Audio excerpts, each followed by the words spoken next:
I'm Alessandra Viola. I'm a journalist and a science writer.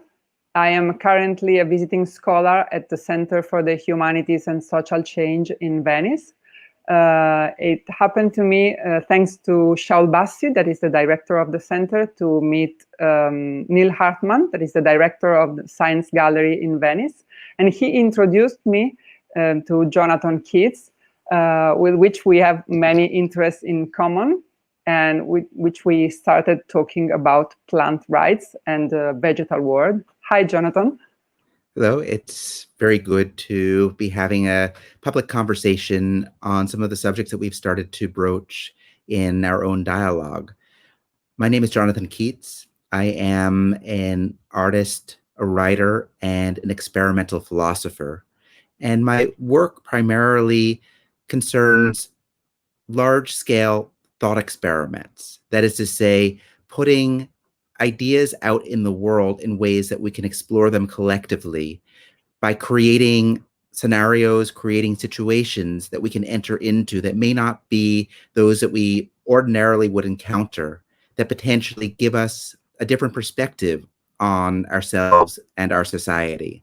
And often this involves the creation of some sort of an apparatus that is out in the world, such as, for instance, over the past decade or so, a set of cameras that have an exposure time of 1,000 years. These cameras, of course, will be taking pictures long after we're dead. And it's a single exposure, so we won't see anything in our lifetime. And the idea is, on the one hand, that people 1,000 years from now, if there are people, that they will be able to see what transpired and to see the decisions that we made in terms of the world that we've created. So, in other words, looking out on a natural landscape, on a forest, they'll be able to see how that forest changed or didn't as a result of our actions. But the cameras are equally intended for us to be able to see ourselves or to envision ourselves from the far future. That is to say that the cameras also operate in our own imagination, that we can envision what sort of picture we might be making. And it becomes a sort of a feedback mechanism, a way in which we can then make decisions with the perspective of multiple generations, that we can see ourselves from the far future and we can change the picture. So it becomes a mechanism for instilling a sort of environmental responsibility that, evolutionarily speaking, we didn't need to have because we couldn't change the environment in any particularly profound way with a hand axe. Whereas now, with a steam shovel, with the incredible power of automation, we can change so much so quickly for such a long period of time. And that can potentially be in a way that is sustainable. But as we've seen since the Industrial Revolution, it often is not. So the camera becomes a prosthetic, a technology that allows us to see ourselves from a different perspective, which is really, I think, part of what philosophy can do. And especially when a philosopher does so in a way that is experimental, where the results are unknown. I don't know what the world will look like in 1,000 years. I won't be here, and I won't be around to be blamed if my technology doesn't work, which is probably for the best because there are many reasons why it might not. But I think that for me personally, even right now, knowing that those cameras are out there, it does make me more reflective, and I hope that it brings others into dialogue with themselves as well. So all of this is seemingly quite far from the rights of plants, but I don't think that it is, because to me, when we talk about plants, we're talking about 80% of the biomass on the planet. Therefore, we're talking about a shift in terms of thinking of ourselves as being the center to thinking about ourselves in relation to all other species. And that involves a sort of a shift in terms of opening out into space, thinking about our impact on the planet in terms of all the other species that are involved in any sort of decision that we make, are affected by it and affect us in turn.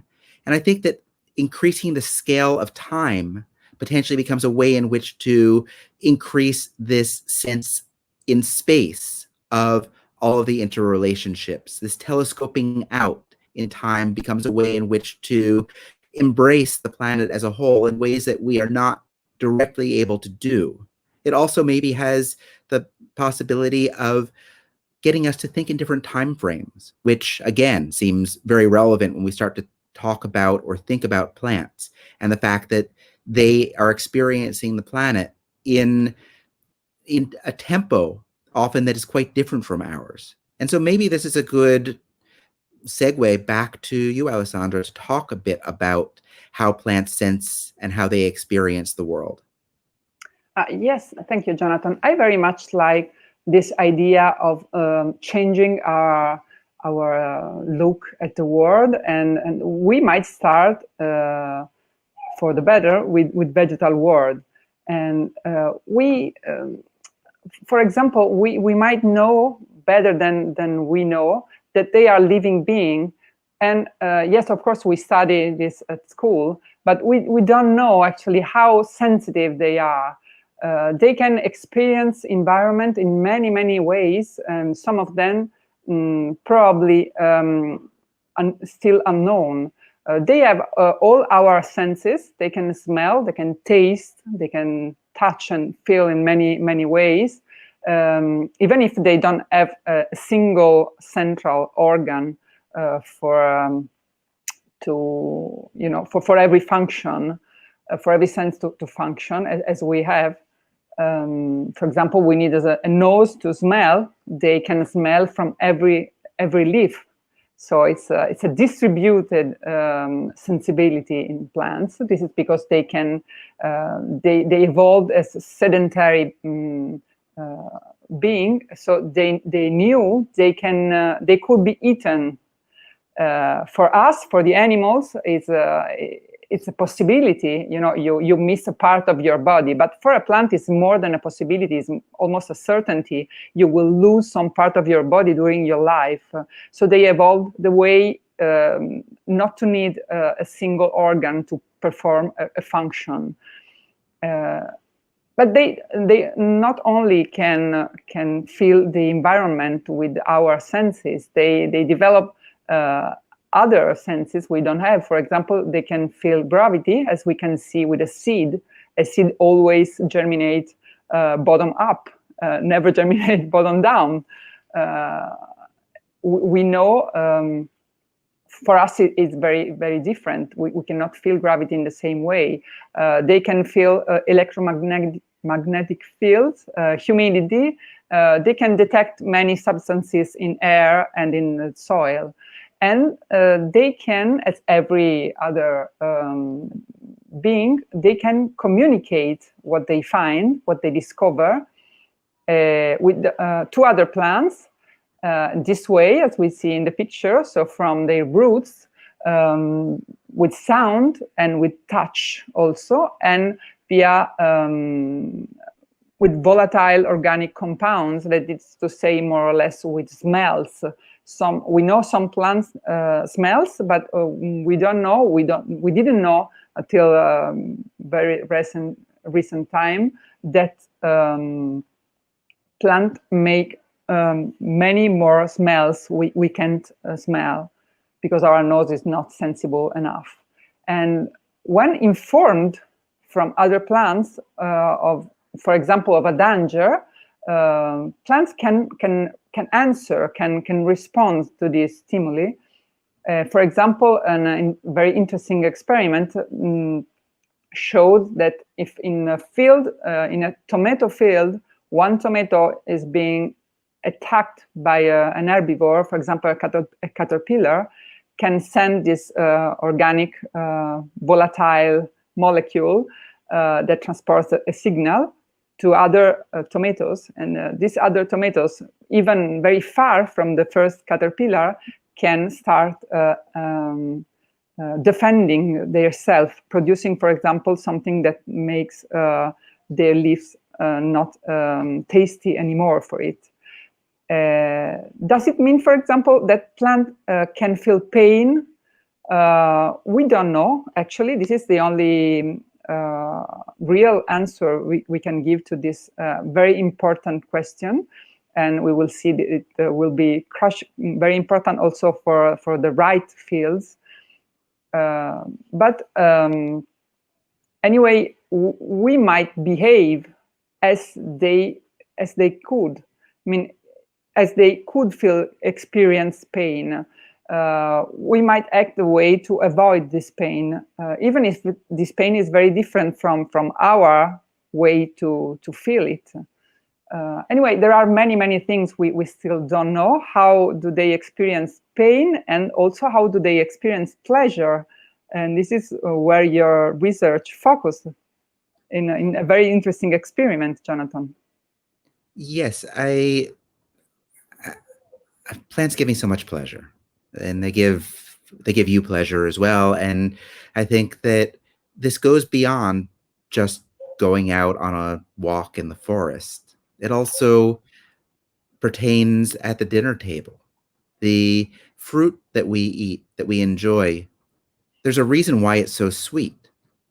The plant is very clever. It has, in evolutionary terms, figured out that in order to spread its seed, an enticement is in order. In other words, if the seed is wrapped in sugar, in fruit, then an animal is likely to eat it. And as a result, plants are able to spread out to occupy a much larger territory than they might otherwise be able to. So, in thinking about plants and the ways in which they quite deliberately bring us pleasure, it occurred to me that it would really be kind of nice for us to reciprocate. It would somehow seem to be in order that we should think about how we could bring them pleasure in turn. And so, again, thinking about the dinner table and thinking about what it is that brings me so much pleasure, I think that it really is where food becomes cuisine. So, in other words, it is really, I think, one of the qualities that is so special for us as humans of being human is the culture that we have created that allows us not only to get by, but to enjoy the world in which we live. And that particularly manifests in terms of food, in terms of our meals, that we're not just eating for calories. It's not just a metabolic function, but there's an art to cuisine, to cooking in ways that are deliberately meant to enhance the flavors through their combination. So if you're trying to reciprocate, it seems to me that the first question is how do you set up a cuisine for another organism that's very different from us? Because plants are very different from us, even if there are many ways in which there are equivalences.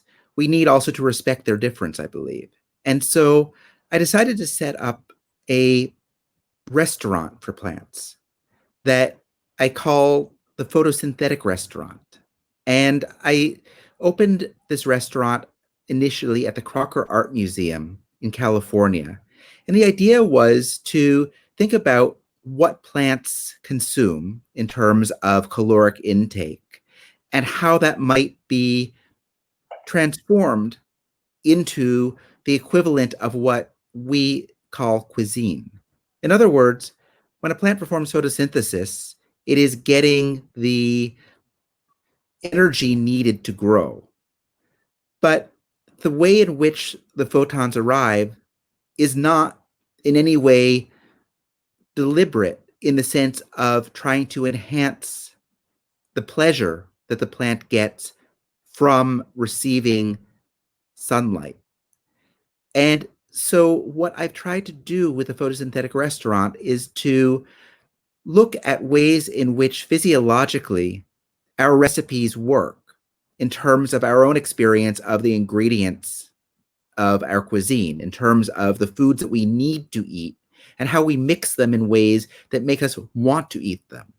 And I started to think about whether there might be ways in which to have equivalent mixtures of parts of the light spectrum, because plants respond to different parts of the spectrum in different ways. They have a different effect on plants. For instance, the far red end of the spectrum is actually a little bit scary if you're a plant, because this is the light that is reflected off the leaves of other plants. Or in other words, there's a bit of a threat that other plants might block out the sunlight that a plant needs in order to grow. And there's something that's equivalent to spice, I think, to the effect that humans get while eating hot peppers, for instance, that this is alarming, but in small quantity, it actually has a certain pleasure to it. And so I included in my recipes for plants, in color filters that I arranged around rose bushes that allowed for different parts of the spectrum to filter through over the course of the day, I included not only a very high energy blue, as well as a yellow and also other colors that are quite naturally part of the spectrum that a plant uses, that a plant needs in order to be able to eat well. But also I included a little bit of red so that there would be a bit of a piquant quality to their cuisine, that it would be a little bit spicy, and that might even be pleasurable if done in the right way, just a little bit to accentuate the remainder of the meal. So all of this is, I think, a good example of what I mean when I say that as an experimental philosopher, I try to create worlds or scenarios that are not those that we ordinarily would encounter, as a way in which we might be able to reflect on ourselves in terms that we don't on an everyday basis. In the case of the Millennium Camera, it was really a matter of creating an apparatus that we could look at and use as a way in which to see ourselves from a future generation. In the case of the photosynthetic restaurant, it is more of an interspecies sort of an initiative. That is to say that by seeing other organisms, by seeing plants doing something and experiencing something that is something that we ordinarily associate only with ourselves, it becomes a way of getting us outside of ourselves and recognizing both the similarities between us and other species, between us and plants, and also appreciating the differences, which is equally important. Just as we need to appreciate the differences between us and our friends, our human friends, it's important that we do so with plants in order to be able to have a true relationship. So it's really important to me in the case of a Millennium Camera that I do everything that I can to make the camera work. Not that I can in any way guarantee 1,000 years from now that the picture will come out, but I've done all that I can in terms of my research to make the camera work as well as possible given what I currently know. And likewise, in the case of the photosynthetic restaurant, I've done all that I can to make it as effective a restaurant as possible for plants, as good a restaurant as possible for plants.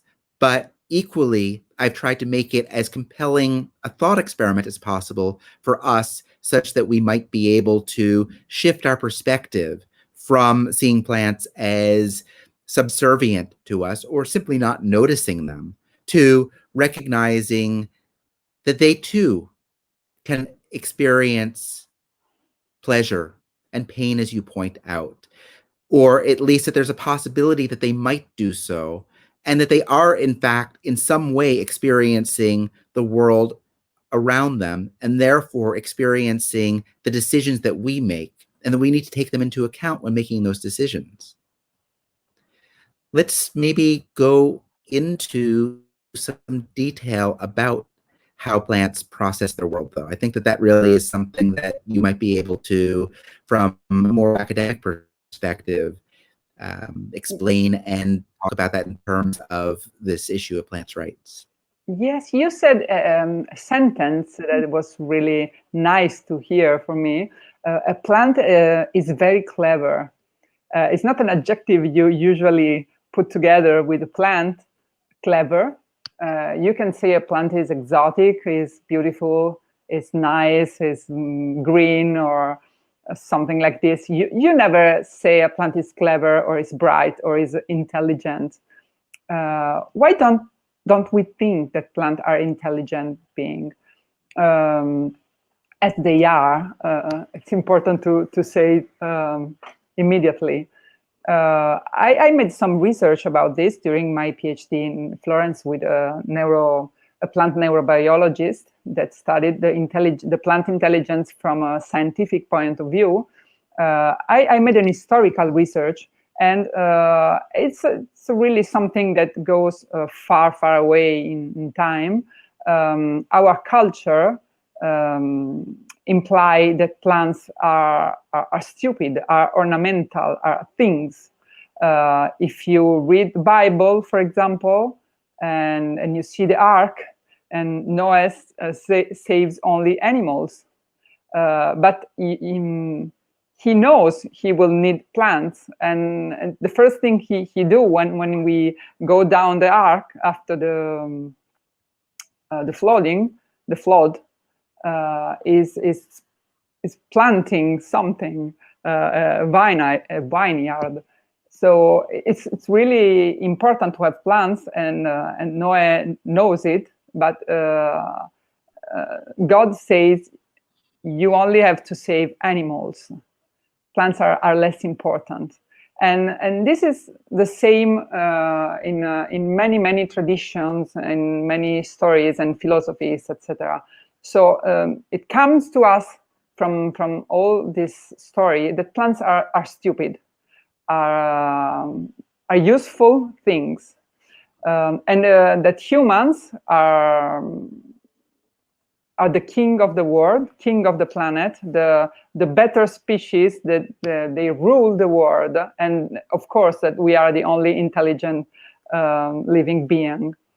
But it's wrong. It depends, of course, on how you define intelligence. But if you say that intelligence in an evolutionary way is the ability to solve problems, well, in this sense, every living being is intelligent, because life itself puts in front of us so many problems we have to solve to survive. It is impossible to survive if you are not intelligent. So you can think that even an amoeba, a monocellular being, a very, very, very small one, is able to get out of a labyrinth and and can anticipate repetitive events. So it's almost unbelievable. So you can imagine how a multicellular being as a plant that can be tall 60 meters, for example, how intelligent can be. Intelligence is really ingrained in life. Darwin was the first one, Charles Darwin, to imagine that plants could be intelligent, and he was the first to situate their intelligence in roots, formulating the very famous hypothesis called the root brain. He wrote even that the root apex, the last part of the root, the very tiny one and white, is intelligent as a worm. So you could say, okay, it's intelligence of a worm. It is not actually, because a plant works as a colony. As a colony of bee, for example. So the intelligence of every single root works with all the others in a kind of net, very, very similar to to our web, to the internet. As you can see in the right part of the picture, all the roots together form something like a brain. Of course, everybody knows that plants don't have brain, but this is how they can make decisions. They can learn, they can memorize, they can anticipate events. So they really can think, they can make their own decisions. And we will see that it is very, very important also for rights to be able to make decisions. So I think you focus on this point too in your research, Jonathan, don't you? I'm very interested in the intelligence of all species, of all organisms, and that intelligence can be seen at different levels and in different ways. And I think that part of it is evolutionary, that there is an intelligence that is happening over time in terms of, as we were discussing earlier, plants and animals have co-evolved in ways that make for incredibly complex and sophisticated networks that are ultimately beneficial to both of them. There's a sort of a reasoning that takes place, a problem solving that takes place in tandem evolutionarily.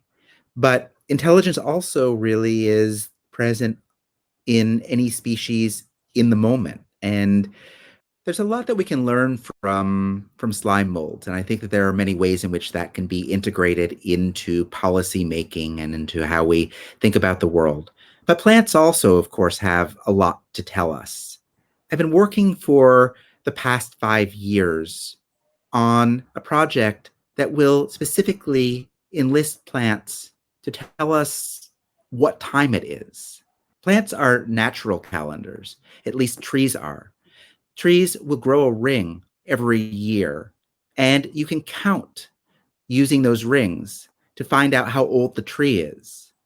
But what is more interesting to me than just the number of rings is the fact that the thickness varies based on environmental conditions. The tree is responding to many different factors, including moisture, temperature, carbon dioxide level, in ways that are highly sensitive.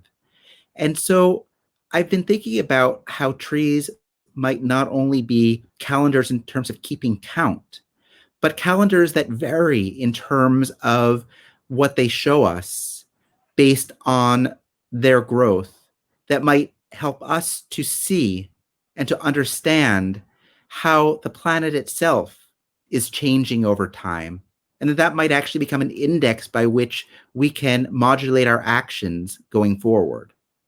So specifically what I've done is to begin working with the Long Now Foundation and the Nevada Museum of Art on a calendar that will be placed on Mount Washington in Nevada, in the United States, that will have a spiral of markers around a sapling.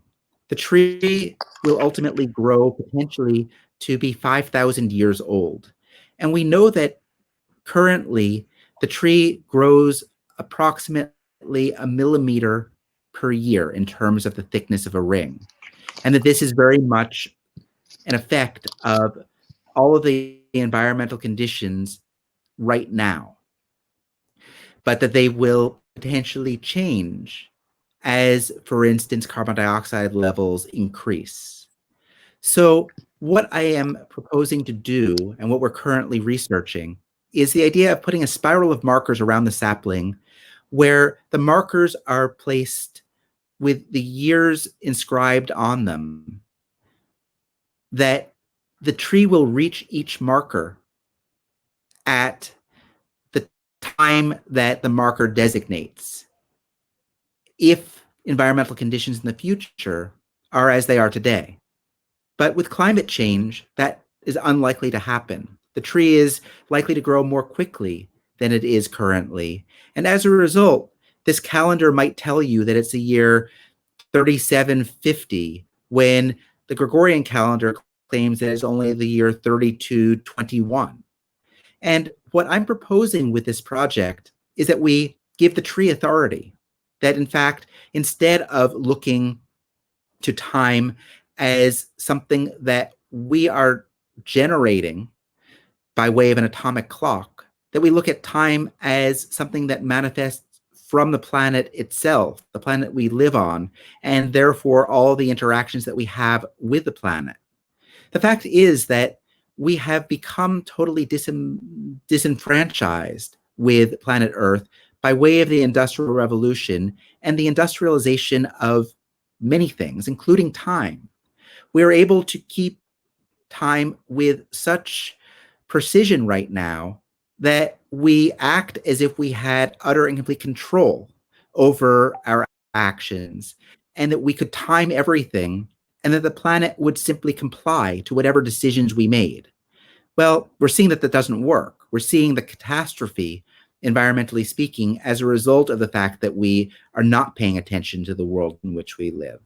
And the thing is that plants have to pay attention, and they do so with an incredible attentiveness and with incredible intelligence in terms of how they are responding to their environment.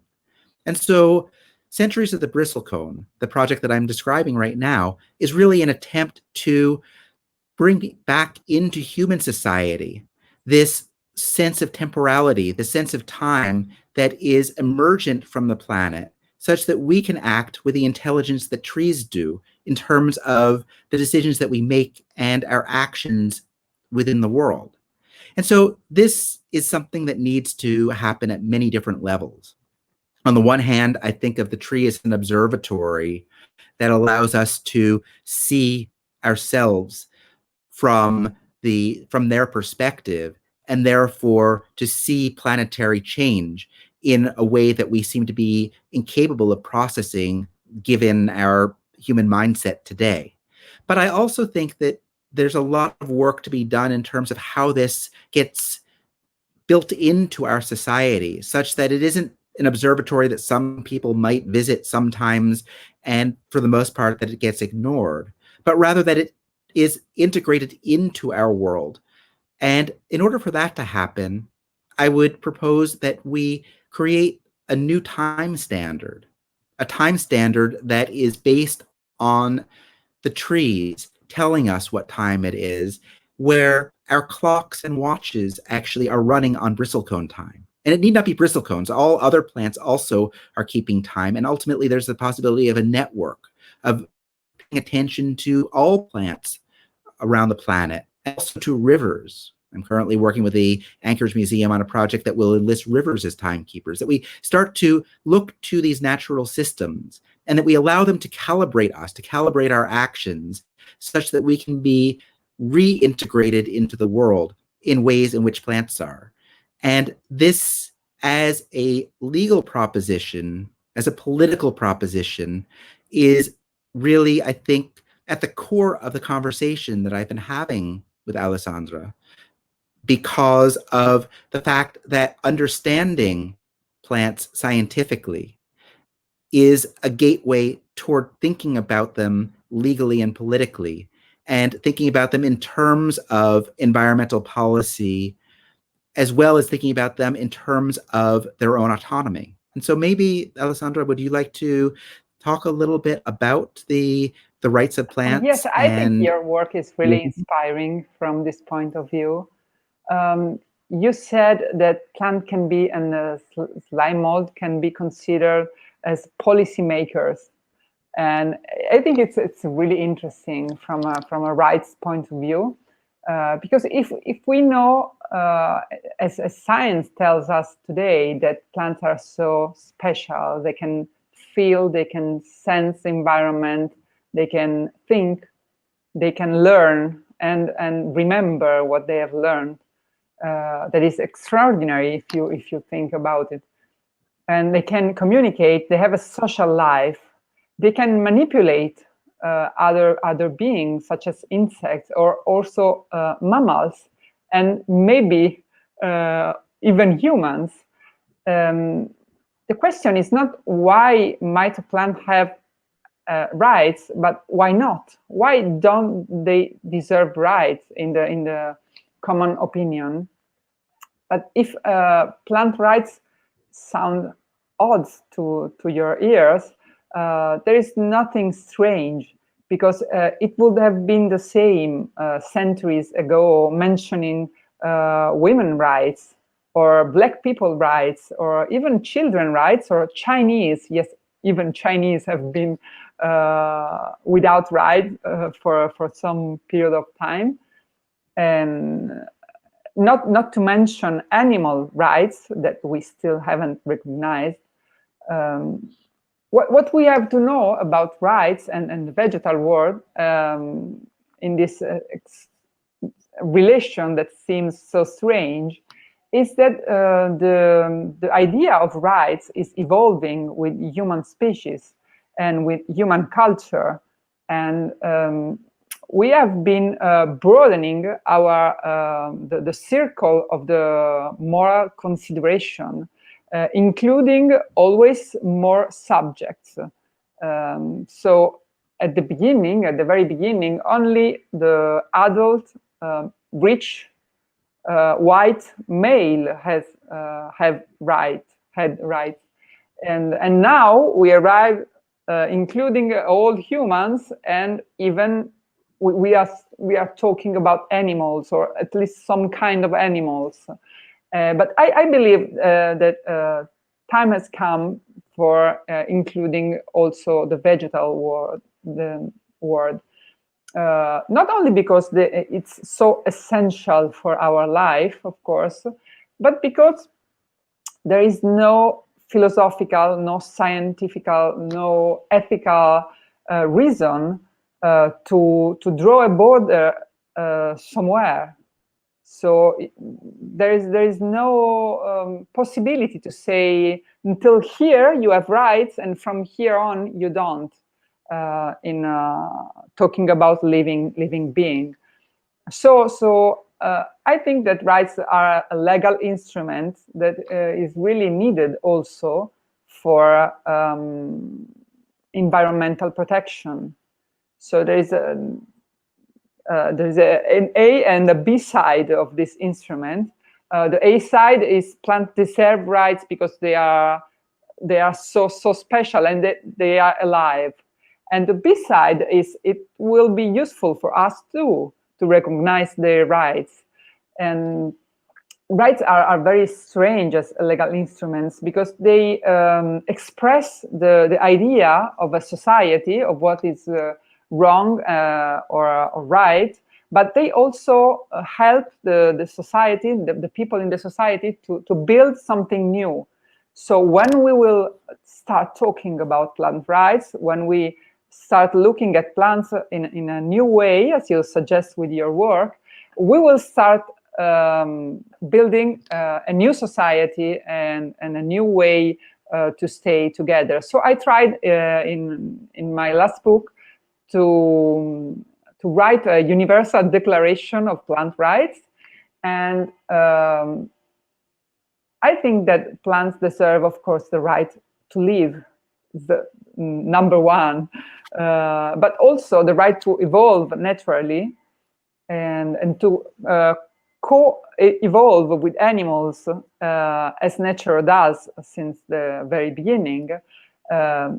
Plants deserve the right to well-being, for example, but also to legal representation and compensation for damage. So what I think, saying it briefly, it's we really have to start a new era this way, and it's very important that this is done with a social conversation, I might say, but also it's very interesting the input you gave me talking about phytodemocracy. That I believe it's really a new way to, and the right way probably to look at the topic.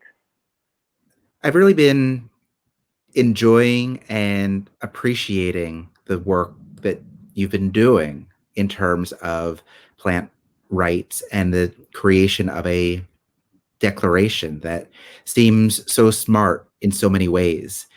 And it really does, as you say, it aligns with a lot of what I've been thinking about recently in terms of democracy.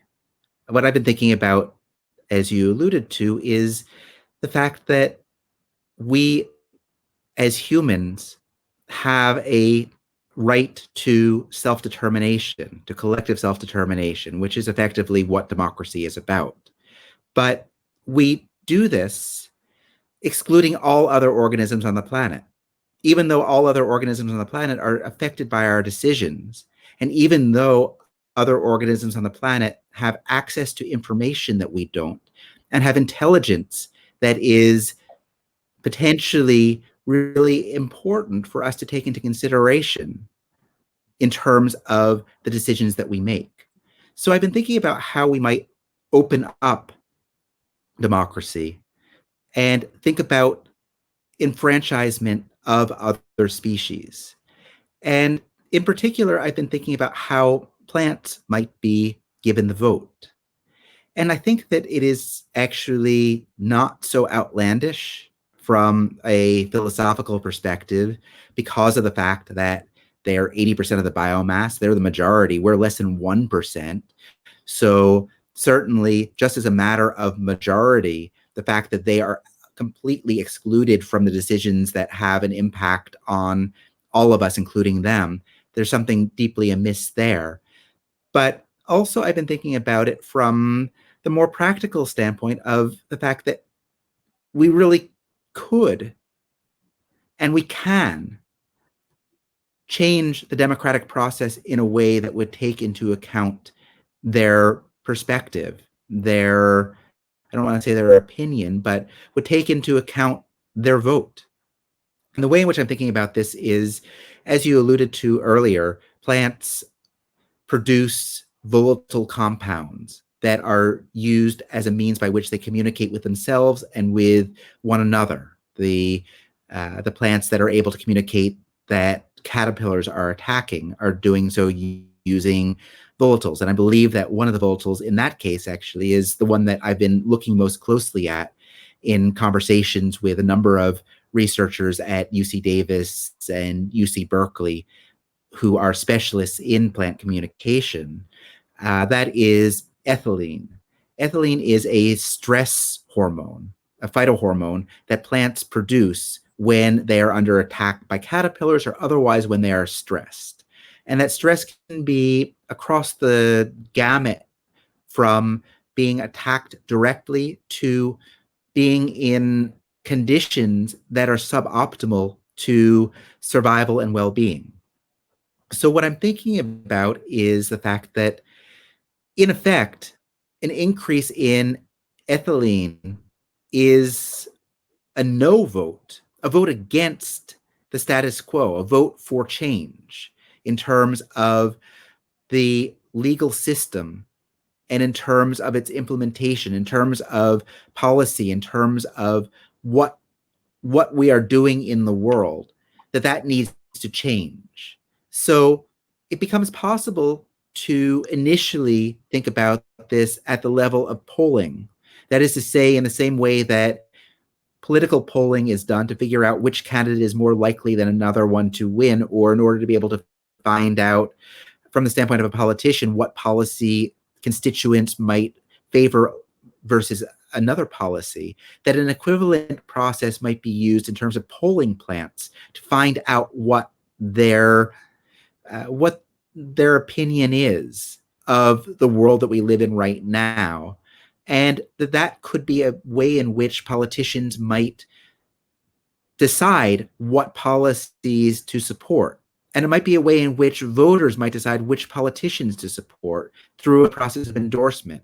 So it would be possible, even today, to measure at the level of whole forests the increase or decrease of ethylene or other phytohormones, and to use that as a proxy for satisfaction or dissatisfaction with the status quo, and to use that as a basis then for saying to politicians, it's not working, things have got to change, or saying to voters, these politicians aren't paying attention.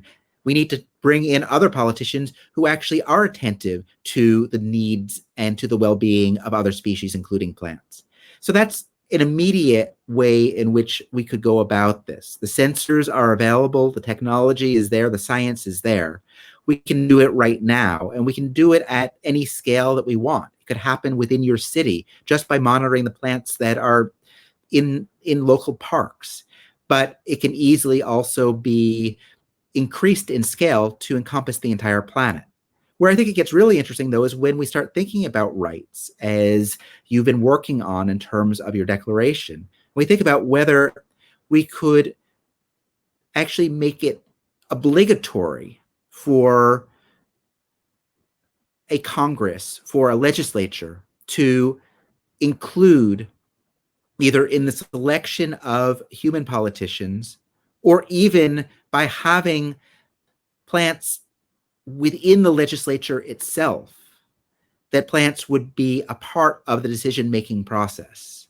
And it gets complicated, admittedly. I've been working with the Earth Law Center on some possibilities, and we're actually now proposing some ideas to the government of El Salvador, which has recently recognized the rights of forests. So they're very interested in ways in which this might be instantiated. And looking at potentially a veto power that plants might have over a policy after the policy has been implemented, that there would be a period of time after implementation where it would be possible for plants, by virtue of an increase in ethylene level, to vote against it and to require that that policy be nullified and that another policy be enacted in its place. Or there might be more of a positive approach to this, where we might simulate the effects of a given policy for a given plant, serving as a politician, serving as a legislator.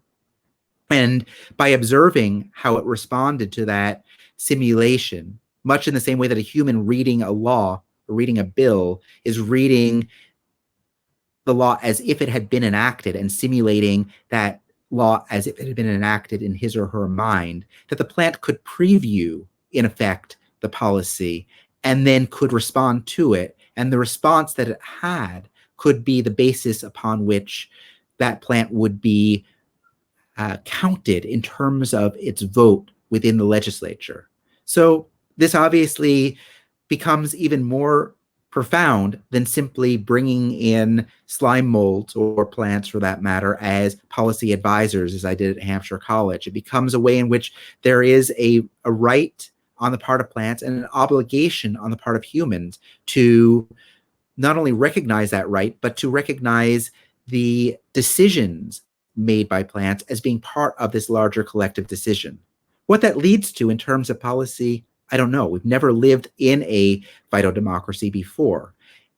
I think that by virtue of polling as a starting point for building this larger system, that we can start to find out. And to me, it seems just as going on to arboreal time, that enfranchising plants in our decision-making processes, that it's only going to be for the better for us as well, because they are so attentive to planetary conditions, and because ultimately we share the planet with them. That, as you said earlier, there's an A side and there's a B side, that they deserve these rights to begin with, but we deserve to live in a world where they have these rights, because it's going to be a world that's going to be better for us as well. We're all in it together, and we need to start to learn to live that way.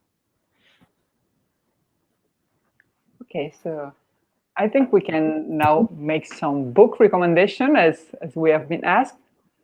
I would like to ask with your book, You Belong to the Universe. Okay, thank you. Buckminster Fuller and the Future. It's really interesting. It tells the story of a man ahead of his time, same way as it seems to me that you are, Jonathan. Visionary, inventor, a scientist. And I very much like the way you try to put Fuller's philosophy in a modern context. And for example, he was the inventor, I discovered, of these geodetic domes.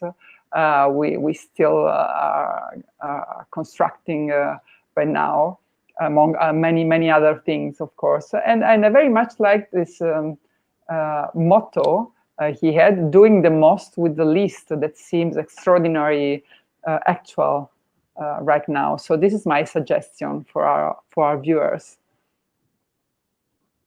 Well, it's always good to have that sort of a plug, and I'm grateful for it. And I think that Fuller has been a great influence on me in much of what I've been thinking about, much of what I've been saying. That is to say that he had a way in which he thought about the planet as a whole and how to think about the problems of the planet in their entirety in relation to potential solutions.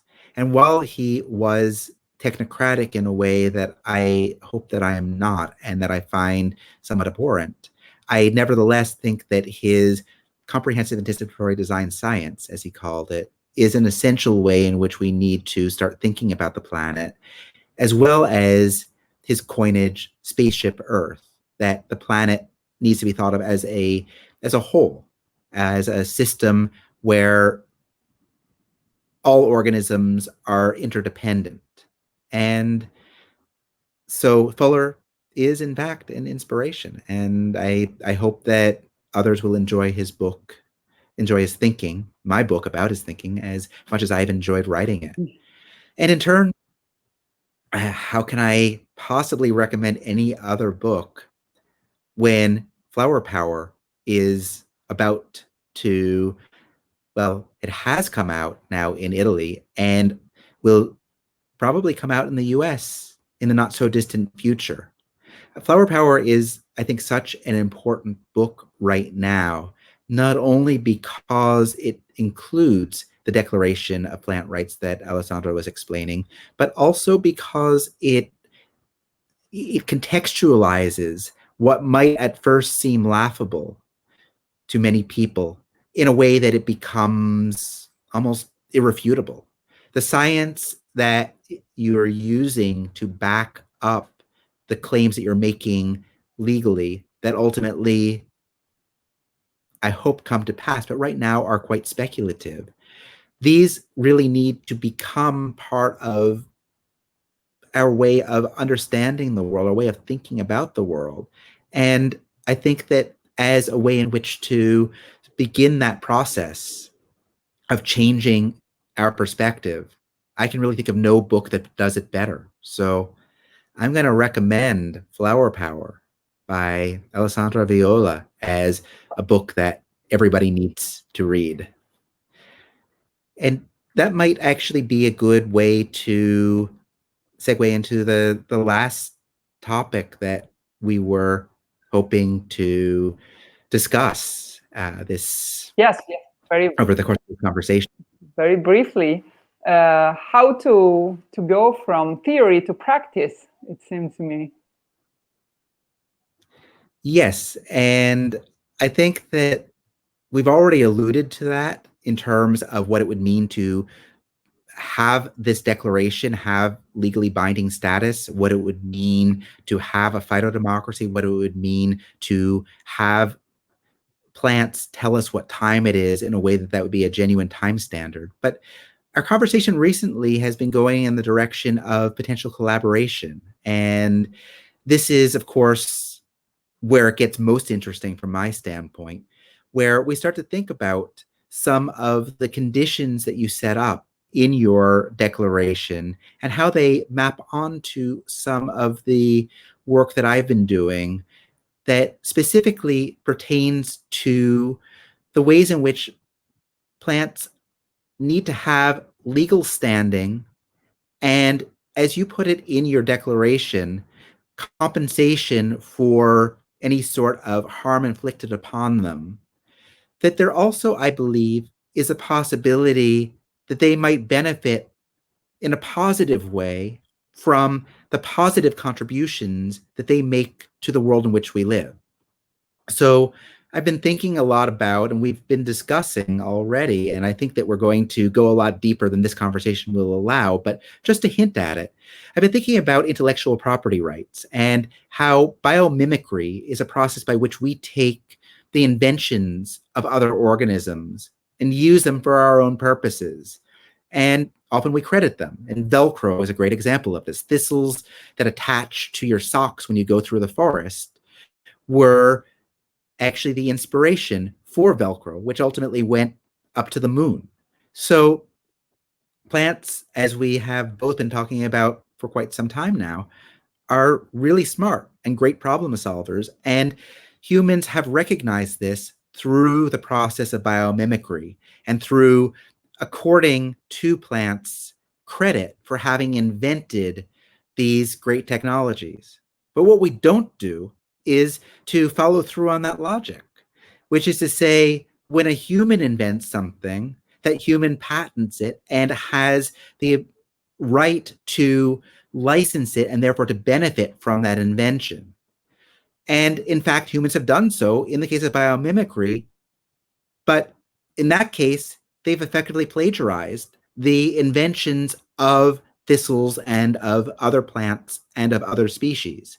So what we're starting to explore, and what I've been already researching with the Earthlaw Center in terms of the legal backing for doing this, is the possibility of patenting in the name of other organisms, of other species, including plants, their inventions, and then licensing them in a way that would bring revenue to plants, that would potentially allow for support of lobbying efforts, for instance, where necessary to support their rights, but also where it might go toward supporting the ecology in which they live, the biome in which they live.